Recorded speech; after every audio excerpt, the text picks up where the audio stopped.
In this video, we're going to do a complete walkthrough of a limits and continuity quiz or practice quiz. It's going to focus on indeterminate forms as well as piecewise functions and some other applications. It'll take on some of the basic strategies and some of the ones that maybe you haven't seen before. So let's go ahead and dive in. We can see our first question is a nice light one. It's just looking at things graphically. So here we have x approaching 3 from the left for our limit. So we go over to 3, right to the left of it. From the left, we can see we're approaching a value of 2. Nice and easy. Now it asks for just 3 in general, so we have to look at the left. So here we had 2, and approaching from the right, we can see it's approaching 5. They are not the same value, so that limit does not exist. We need them to be the same. As x approaches 2, well, 2 from the left, we're approaching 3. And 2 from the right, we're also approaching 3. Now the value itself is 1, but that doesn't matter. Limits are only concerned with what you're approaching. So this answer is in fact 3. It's just not continuous at 2. The limit as x approaches 1, you'll notice at 1, we have a vertical asymptote. So from the right, we're approaching positive infinity. From the left, we're also approaching positive infinity. So our answer does not exist, but we can be more specific and say the answer is approaching positive infinity. The limit as x approaches 5, well again here we see we're approaching from the left, we can see it's going to be 1. Approaching it from the right is also 1, so it's just 1. So it doesn't matter that it's a little corner or cusp. Down the line you're going to see that this has greater significance when you start looking at derivatives. So here's our first example, where we have the indeterminate form. And if we do go ahead and plug in -5, you will see you'll end up with 0 over 0, meaning do something. And our do something for this with polynomials will be factoring. So we're going to look to use our factor and cancel strategy. So factor and cancel. So you will want to be well versed with factoring. So x squared plus 2x minus 15 will factor to x plus 5 times x minus 3. And our denominator, we can see, is difference of squares, so that will make conjugate pairs, x plus 5, x minus 5. Cancel our x plus 5, so we can just go ahead and substitute in -5 now. So we're going to end up with -5 minus 3 over -5 minus 5. So we get -8 over -10, which will simplify to our limit answer of 4/5. Next up, we see something that maybe is a little different. If we substitute in 2, you will end up with 0 over 0, so we are going to have to do something. And in this case, I like to just say we're going to do fraction math. And after fraction math, we should end up canceling. So fraction math and cancel. So our numerator is the part of the fraction, so let's take a look. 1 over x minus 1/2. So we're going to go ahead and get a common denominator, in this case 2x, so we need 2 over 2. X over x, and yeah, we have some shortcuts. If you really want to use those, you can. So this is going to bring us to 2 minus x over 2x. Now you'll notice we're going to be dividing by x minus 2, so it looks almost the same, but it's actually the exact opposite. So if you notice this ahead of time, you can go ahead and rearrange the order. So this would be the same as -x plus 2, which then you can factor out a negative. This is equal to -1 times x minus 2. So let's work with that. So we're going to have -1 times x minus 2 over 2x. And then all of that's, remember, divided by x minus 2. And if you recall, when you divide by a value, we can multiply by its reciprocal. So we're going to be multiplying by 1 over x minus 2. So this is now a multiplication problem. And we can see we have x minus 2. We'll cancel with x minus 2. So this brings us to -1 over 2x. And when we substitute in 2, we end up with simply -1 over 2 times 2, or 4. So our answer is -1/4. Next problem up.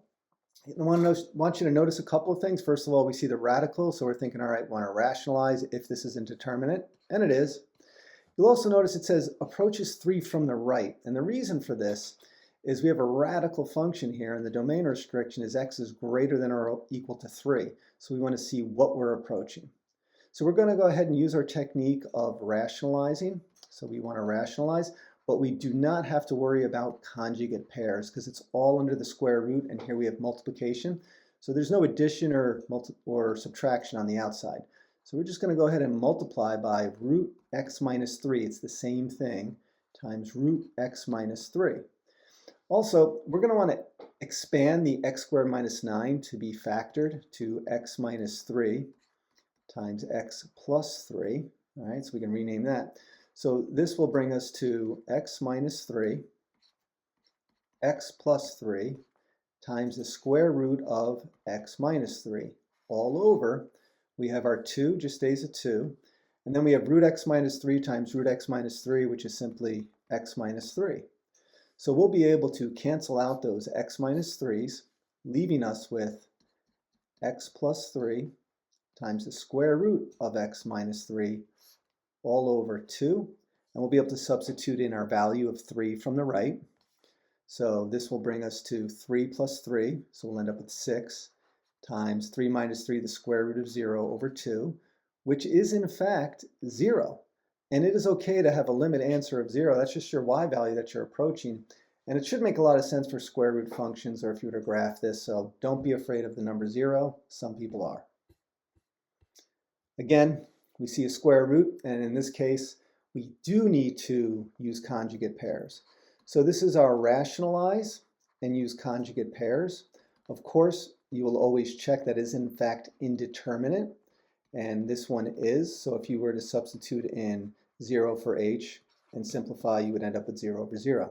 So let's go ahead and write down our conjugate pair. So our first piece is the same, so square root of 2h, and that's plus 9. And the conjugate for this minus, that's where we're looking, is plus, and we do plus 3.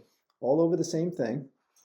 Square root of 2h plus 9, and we have plus 3. And again, we have parentheses if we want. And our denominator, we are not going to distribute. We want to keep it in factored form. So let's just go ahead and write our denominator down. H times the square root of 2h plus 9, and that's plus 3. Now in our numerator, the advantage is when we multiply the square roots, it becomes squared, so they undo each other. And the first piece, we're left with 2h plus 9. Minus times the plus is going to be minus. There is no middle term. That's the advantage to conjugate pairs. And the 3 squared, or 3 times 3, is 9. So you can see we're going to have 9 minus 9. That leaves us with 2h. Now those h's, since it's just 2h, those two 9's made 0, 9 minus 9, h's cancel. So this brings us to our simplified version of simply 2 over the square root of 2h plus 9 plus 3.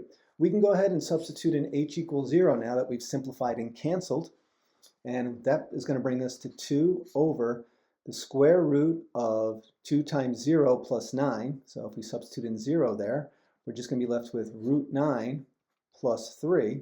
And square root of 9 is 3, so we're left with 2 over 3 plus 3, 6. So this is going to simplify to simply 1/3. Now our next example, again, we see a polynomial over polynomial. We plug in 3, and if we do this all out, you are going to end up with 0 over 0. It's indeterminate. Now I got a little issue here. If I try to factor my numerator, I am actually left with, I'm at a loss because I don't know how, because grouping doesn't work. I don't know how to factor that, so something we can remember. Since it's 0 over 0 and we're dividing by a linear function, we're going to use synthetic division. So a little flashback here. So we can do this. If we divide by x minus 3, what we can do for synthetic, we're using the 0 of 3. And we can go ahead and put our coefficients here. And if you don't remember synthetic division, you can go back and take a look at one of the older videos. And we're just going to bring down, multiply and add, multiply and add, multiply and add, and we're left with 0. So really, this entire function, while it's not defined at 3, simplifies to 1x squared plus 2x plus 4. So let's write that down. We're really doing the limit as x approaches 3 of x squared plus 2x plus 4. So we can simply substitute in for that value, and in doing that, we have 3 squared plus 2 times 3 plus 4, which is 9 plus 6 plus 4, which ends up being 19. So there's a removable discontinuity at x equals 3, and this is the simplified function with x not equaling 3. Okay, now we have something a little different again. If I substitute in 0, I get e to the 0, which I can do e to the 0. We simply get 1. But here we'd have sine of 0 over 0. This is an indeterminate form. So there is a limit that you're expected to know, and this is more of a memorization piece, that the limit of sine of x over x is always equal to, not 0, but it's equal to 1. And there's a lot of reasons for this. We can explore a table of values if you'd like, or you can look at the graph and you'll see that. But in general, what I'd want you to know that really any variation, if you have sine of something times x over x, this limit as x approaches 0 is actually equal to that value of k. And again, it's the idea that sine of x really behaves like x near x equals 0. And again, when you go deeper into calculus, you're going to learn L'Hopital's rule, and this is going to make a lot of sense. So when we apply it here, we're simply going to substitute in 0 for e to the x, and we get 1. And here, we can actually just look at sine of x over x being multiplied by 2, because 2 is not a variable. So think of that as 1/2 times the sine of 0 over 0. The limit as it approaches 0 is 1. So really, we just have 1 plus 1/2, or 1.5, also known as 1.5. Next example, we're looking at some infinite limits, so we're going to use some strategies. Since we're going to infinity, we can really just look at the highest degree of the numerator and denominator. So our little cheat for this is just looking at 3x over x, and they cancel. So our answer is going to be 3, because that is going to be the same as our horizontal asymptote. If we were going to have to show work, we're dividing by the highest degree of the denominator, which in this case is x to the first. And when you do this, you end up with, this will go to 3, those x's cancel, and 1 plus 5 over x. And as x goes to infinity, this approaches 0. So again, we have just 3. So in this case, we're approaching -5, and we plug that in, we're approaching from the right, we end up with -15 over 0, which, it's going to either be plus or minus infinity. So this is going to plus or minus infinity. And we can just simply say, this does not exist, but sometimes we want to be more specific. So we really do need to understand the graphs of rational functions. And we can see there's a vertical asymptote at -5. And there's an x-intercept at 0. There's a horizontal asymptote, as we saw earlier, 3x and x at y equals 3. So our graph is going to behave like this. So approaching -5 from the right, we're actually approaching negative infinity. So the answer does not exist, but we can be more specific and say it's negative infinity. So make sure you know your graphs of rational functions. All right, next up is a problem that's a little bit longer. This is very typical, where we're looking at velocity, or average speed in this case, and we're given some function for position. H of t is 100t minus 5t. And when they say find the average speed, and we're giving something for position, we're really looking at change in position over our change in time. Okay? So really, we're just looking at slope. And again, you'll go deeper into this when you start looking at derivatives. So this means you're really just doing h of 3 minus h of 1 over 3 minus 1. Okay, so 3 minus 1. And if we do our work out, what is h of 3? H of 3 means we're going to substitute into 100 times 3 minus 5 times 3 squared. And if you do that, you should get an answer of 255. And h of 1, if you substitute that in, you have 100 times 1 minus 5 times 1 squared. We get 95. So this becomes 255 minus 95 over 3 minus 1 is 2, which brings us to an average speed of 80, and our units here were feet per second. Okay, so that's the easy part. And when I see average speed, that's what you're doing. Change in position over change in time, slope between 2 points. Now we're looking at the instantaneous speed. This means we have to use that limit function, where we have the limit as h approaches 0 of f of a plus h, and in this case a is 1, so f of 1 plus h minus f of 1. So we're approaching 1 and our change is approaching 0. So we need to go ahead and find out what is f of 1 plus h. So we'll do that first piece first.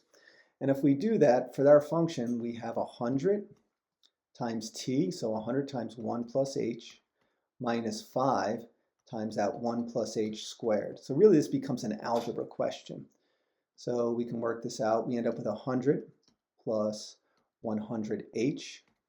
And then if we FOIL out the 1 plus h, that's 1 plus 2h plus h squared. You can always do that out. And we're multiplying by minus 5. So careful of this minus sign. So we'd have minus 5 times 1, minus 5 times 2h, so 10h, and then minus 5 times h squared, so minus 5h squared. Okay, we can combine some like terms here. We'll have the 100 and the minus 5, so we have 95. We have 100h and minus 10h, so we'll have positive 90h, and then we're left with minus 5h squared.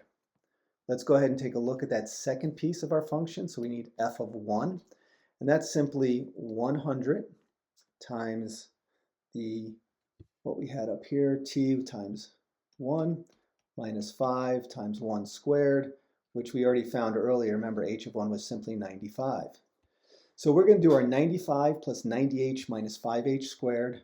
Okay, so 95 plus 90h minus 5h squared all over h, and this was also minus 95. Can't forget that piece. Okay, we'll kind of make a little space there.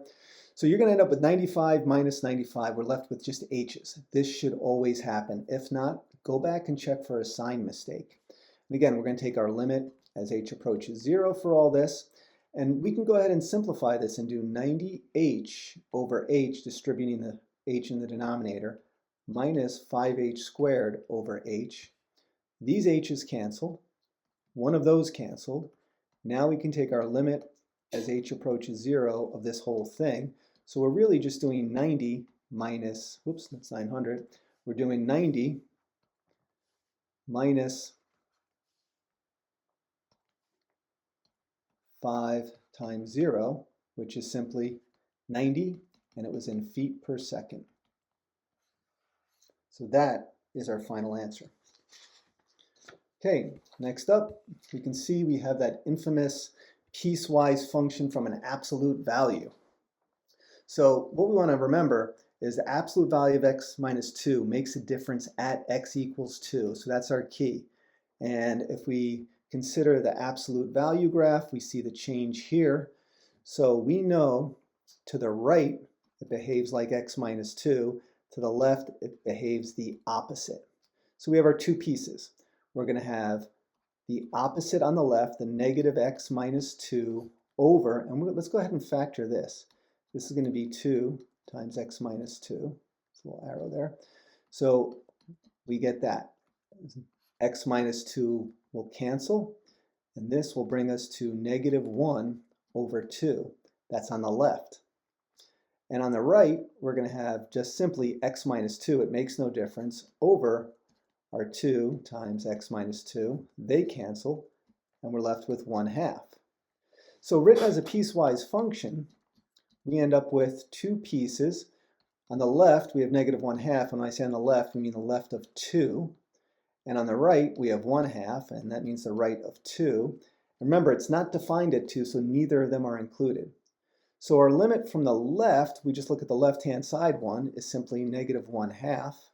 Our limit from the right-hand side one, is positive 1/2.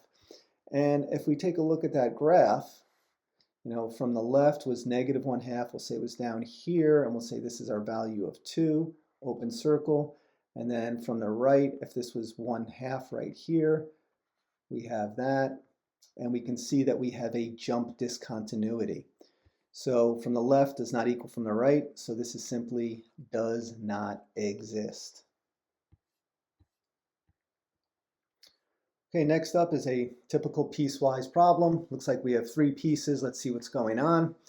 So again, with piecewise functions, we're examining two, where the two pieces meet. We need our limit from the left, so the limit as x approaches 2 from the left of whatever our function is to equal our limit as x approaches 2 from the right for that piece. So we're just going to substitute in. We're just going to substitute in 2 from the left. We would have 2 plus 10 over 2 minus 4, which is going to give us 2 plus 10 over negative 2, which is going to give us negative 3.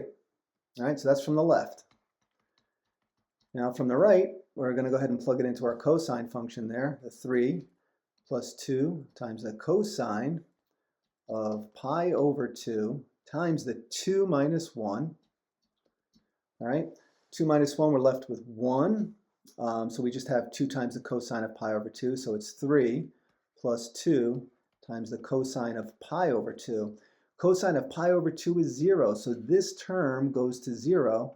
So this is just 3 plus 0, so from the right, we have 3. So negative 3 does not equal positive 3, so our limit here is does not exist. All right.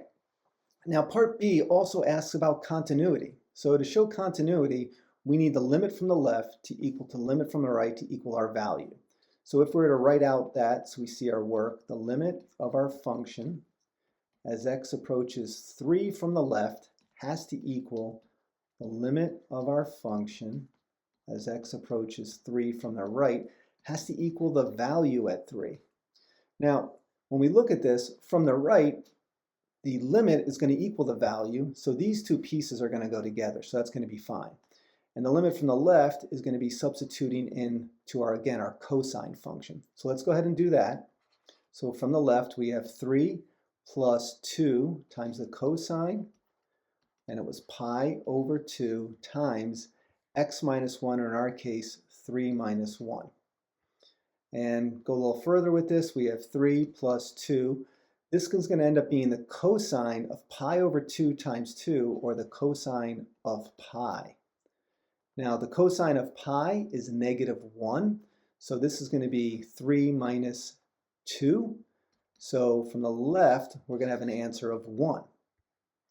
Now from the right, we got to go ahead and substitute into 5 minus x minus 1, so that's going to be 3 minus 1 squared. So we're going to have 5 minus 2 squared, which is 5 minus 4, which is 1, which is also the value. F of 3 equals 1. So the limit from the left equals the limit from the right equals the value. Therefore, we can say it is continuous at x equals 3. And we have all our evidence. So next up is taking that idea one step further. It's to solve.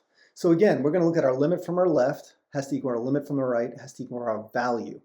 So in this case, we're concerned with x equals 2, because to the left of 2 we have a linear function which is continuous everywhere, and to the right of 2 we have a quadratic which is also continuous everywhere. So we're only concerned with x equals 2.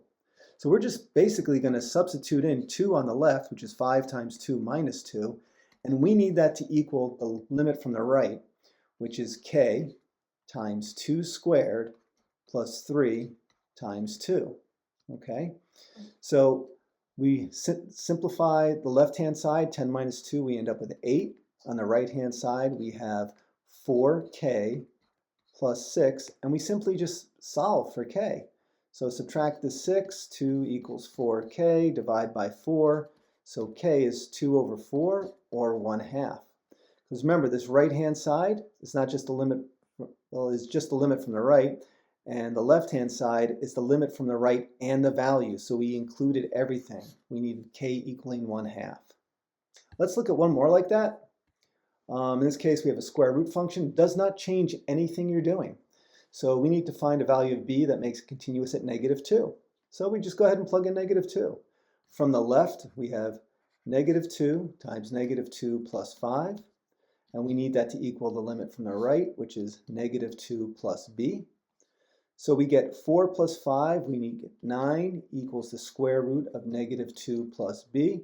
So we're simply solving a square root function, so we need to square both sides. We're left with 81 equals negative 2 plus b. We add that 2 over, and our value of b must be 83. So that's the end of the practice quiz. I hope that helped and you understood all those little concepts. Good luck.